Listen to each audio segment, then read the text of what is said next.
With the iPonic controller, you can employ fuzzy logic and allow your CO2 target to be met based on the amount of need rather than treating every situation where the CO2 falls below your set point target as equal. Now this is done by taking into consideration the size of the CO2 error. May it be 50, 75, 150 parts per million, and assigning that error range a ratio, which translates to the actual percentage of time the CO2 equipment is on during a CO2 cycle. Now when you enable fuzzy logic, there is already a default program in the controller's system to get you up and running. The iPonic will apply these calculations, eliminating the guesswork, and will maintain CO2 levels efficiently. Now when you enable fuzzy logic, you will also need to enable a CO2 cycle on time, which needs to be set. The ratio of time the CO2 is on to time off will always be a function of the amount of CO2 error measured by the sensor. Now, this CO2 budgeting will keep you from constantly overshooting your CO2 target. Now, for our demonstration, we have a 624 controller, but both the 624 and 614 are the same when it comes to programming fuzzy logic. Now to enable fuzzy logic, we'll go ahead and go into the program screens as follows. Now from the home screen, hit OK, then go to System Setup, and then go to Advanced Setup, number 5, and then go to the room that you want to deploy fuzzy logic. We're going to use room 1 as an example. Now in the Advanced Setup screen, you want to go ahead and press button number 7, Advanced Set Point Settings. Now in Advanced Set Point Settings, button number 4 is CO2 Fuzzy Settings, and it's currently disabled, and we want to go ahead and enable it by pressing that button there. Now button number 1 says Enable/Disable CO2 Fuzzy, and we want to go ahead and enable CO2 Fuzzy.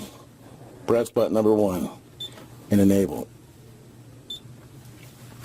Note, now that fuzzy is in fact enabled, we recommend using the factory settings at first so you can get an understanding of how fuzzy logic works. And once you've enabled it, just simply hit the home button and it will prompt you to save.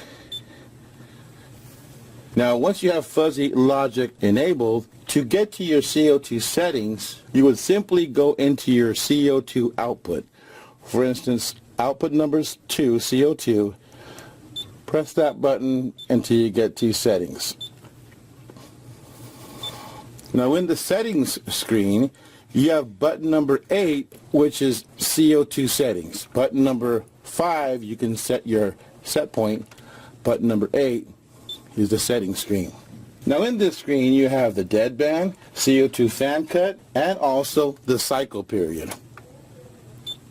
Now by default, the cycle time on is 10 seconds. We recommend to use this and then adjust accordingly as needed. Now to get to the CO2 fuzzy settings, button number 8 you'd press.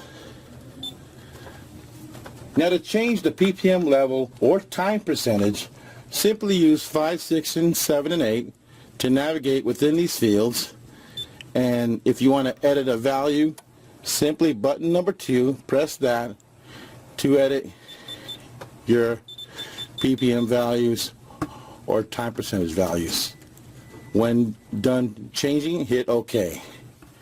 And once your changes have been made, simply hit the home screen and save changes. Now if you're on the cloud, your CO2 options screen looks as follows. It has additional programming options for your fuzzy values, and you just simply change those by putting your mouse cursor into the fields and making your adjustments. And all you have to do now is monitor your operation. Adjust your cycle on time, deadband, fuzzy ppm levels, time percentages, here and there. till the desired flow of CO2 control has been reached. And that's our video on fuzzy logic CO2 programming on the iPonic 624-614 controllers.